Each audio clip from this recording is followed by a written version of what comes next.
Some of you have done retreat. Some of you have not done retreat. But I wanted to just make some comments about it because in many ways, one could say that retreat practice is the backbone, is the sort of heart essence of our tradition altogether. Retreat, I must say, along or perhaps more importantly than everything else that could be said about meditation, retreat has a kind of magic to it.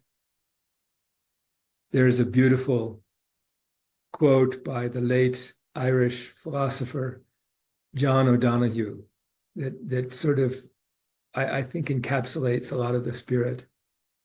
He said, "There is a place in you where you have never been wounded, where there is still a sureness in you, where there's a seamlessness in you, and where there is a confidence and tranquility in you."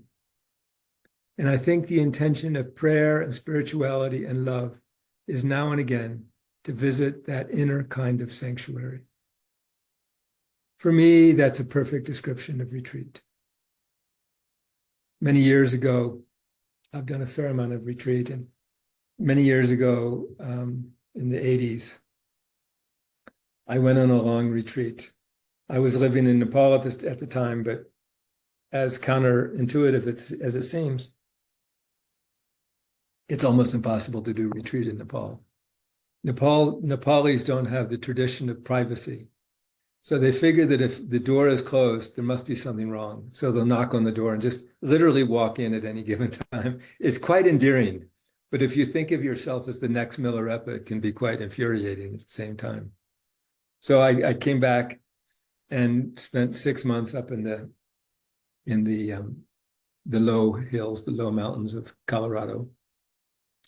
Didn't talk to anybody. There was only one non-Buddhist book or non-meditation book that was left in the meditation cabin. And it was what was then the very famous book, The Joy of Cooking. And so I read The Joy of Cooking about 15 times. And I'm not a good cook, but I'm enthusiastic. And believe it or not, that connection was a good part of the reason why Mingyur Rinpoche's first book ended up being The Joy of Living. That's another story in itself. But so, of course, I did a lot of meditation, and there's no question about that. But at the end of the 6 months, and in the months and years after that, I realized that that experience had affected me profoundly. And I also realized that it had nothing to do with, frankly, with meditation or what a great meditator I might have been or thought I might have been. That there was power, tremendous power, in just being alone. So in general, we could say there's 3 kinds of retreat. There is a teaching retreat. So if someone goes and someone like Mingyur Rinpoche is teaching a weekend, for instance, and there's a lot of people and he's teaching and there's breaks and a little bit of meditation, that's called a teaching retreat. Sometimes it's actually referred to as a workshop because it's not quite retreat. Then there is what you could call a group retreat, where you go and there's other people and you follow a schedule and you follow norms. And one of the norms might be silence, in fact. So many teachers and many organizations hold these.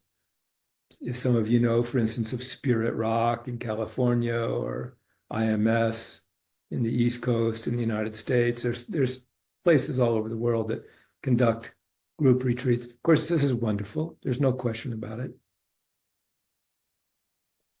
It's also a good first step if you wonder whether you have the stamina or whether you can handle doing 6, 7, 8, 9 hours of meditation practice a day. So it's a good first step. But in the tradition and in my experience, there is a kind of incredible power and magic of a solo, an individual retreat, a personal retreat, sometimes we refer to it as. And there is a reason for this. I pondered it for many, many years. And there is a reason why it is so powerful.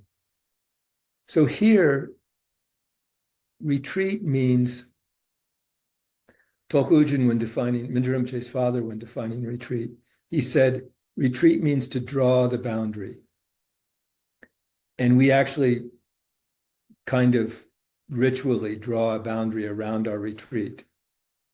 And what you leave outside, and this is true if we're going on retreat for 1 day or 10 days or 100 days, it doesn't matter, that at least in our mind, we leave behind for the period of the retreat what we call our worldly concerns, our family, our friends, our jobs, our wealth, or lack thereof, whatever. We just leave those aside.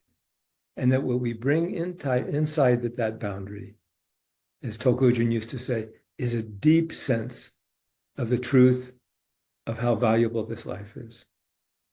So it encourages us to make our life valuable, meaningful. So what is the magic of retreat? In general, or not so in general, for all of us, the way we get to know ourselves when we're born, as we know, is as a reflection of our mothers. We synchronize with our mother's heartbeat, et cetera, et cetera. I mean, developmental psychologists know this extremely well. That this is where we develop this first sense of self or I. And then it expands from there to our fathers, our families, our play group, our schoolmates, on and on and on and on. It expands until we have a whole world. But what happens is we have no direct first-person experience of who am I. We could get to adulthood and having literally no idea who we are in the absence of a relationship or a response or a reaction to somebody out there or something or some group. Literally. And this is why we feel so, Mingyur Rinpoche uses the word these days, can feel so hollow, because we don't know ourselves. Mingyur Rinpoche's father always used to say, the problem is that we're homesick.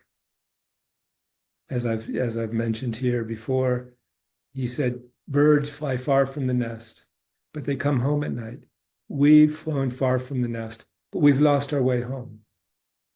So when we sit in retreat, we get distracted, we come back, we get distracted, we come back. But the distractions don't have the same revolving effect. So a distraction in our life now is that we'll have a conversation with someone and then they'll respond and then we'll run it through in our mind and then we'll defend ourselves or we'll continue it or on. And the patterns get deeper and deeper and deeper. So we respond to the world in a patterned way and the world responds to us in a patterned way. And it becomes more and more like Groundhog Day. It's kind of the same thing all the time. But when we're in retreat, we don't have the option that because of silence, these patterned behaviors and patterned perceptions and patterned communications and relationships, these get cut for a period of time. So if we complain to somebody in our mind, there's nobody to complain back to enrage us even more. It's quite simple. It's quite mechanical. So what happens is that we get to know, if we're used to complaining to our partner, we get to know the complainer because there's nobody to get in the fight with or get in the routine pattern with. And so we're left, our experience is a kind of echo. We hear a thought come up, and because it's not reified and bounced back to us as somebody's reaction, all we're left with is the sort of echo of that thought. And then we're left with the impermanence of that thought, the capriciousness of that thought, the fact that it comes and goes with we don't know why, we don't know when, we don't know where. This just becomes intuitive. And my experience was that over time, I had the very direct image that it's almost like going to a well and putting your ear over the lip of the well. And what you hear back is yourself for the first time, first person. And you can hear the most profound things and the most simple things, like, actually, I like to get up at this time and not this time. I like to have breakfast. I like to eat this for breakfast and not that. It could be extremely mundane. But in a strange way, we begin to inhabit our life, our world, ourselves. And then, because we're in retreat and we're meditating for a longer period of time, then we begin to see patterns in our mind. We begin to see that for instance, we could be very agitated one morning, but if we don't, you could say, complete that agitation by complaining to somebody or writing an email or whatever, then that agitation comes and then it disappears. Because normally we're so reactive to what's going on inside, we don't let it play out. We don't see, for instance, that these things just come and go for no reason. We can't control the thoughts that come into our mind. Literally, we have no control of thoughts of thoughts coming into our mind. The question is what we do with them. There's a beautiful saying in the tradition that says, the difference between an enlightened person and us is not what comes into mind, but it's the release. And so when we do longer periods of practice, we begin to become used to how the thoughts come up, emotions come up, and we can release them. And over time, they just come and go, come and go, come and go, because that's the nature of thought. They're like very light clouds. They come, they look scary or enticing, and then they're gone. And we begin to understand the sort of stories. We begin naturally, just naturally, when we sit hour and hour and hour after hour and hear the same story, we develop a natural quality of sympathy and warmth to ourselves. That's true of us all the time. If we spend enough time with someone and we know them well, we know them intimately, we warm up to them, however obnoxious they might be. This is a kind of magic, just the magic of intimacy.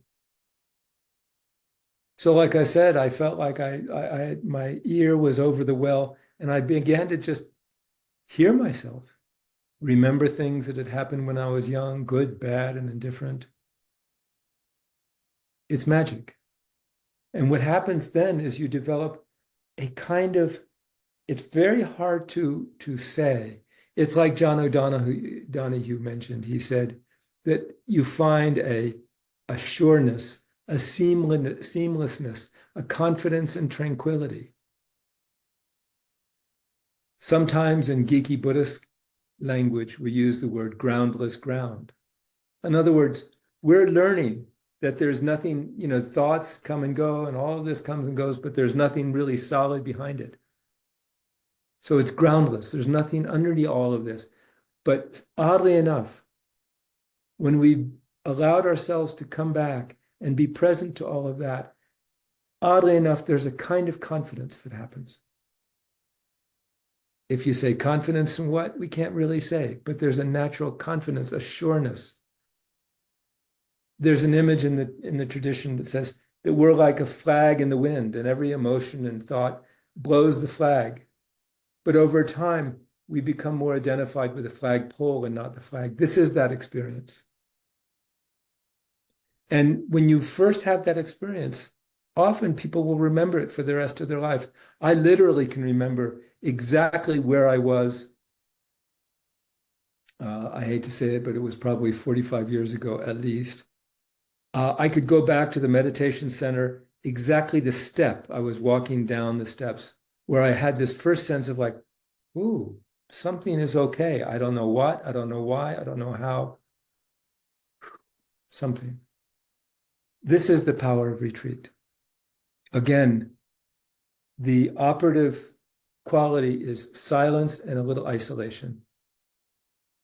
So again, you could do it for just an afternoon. I think this is the idea of the Sabbath.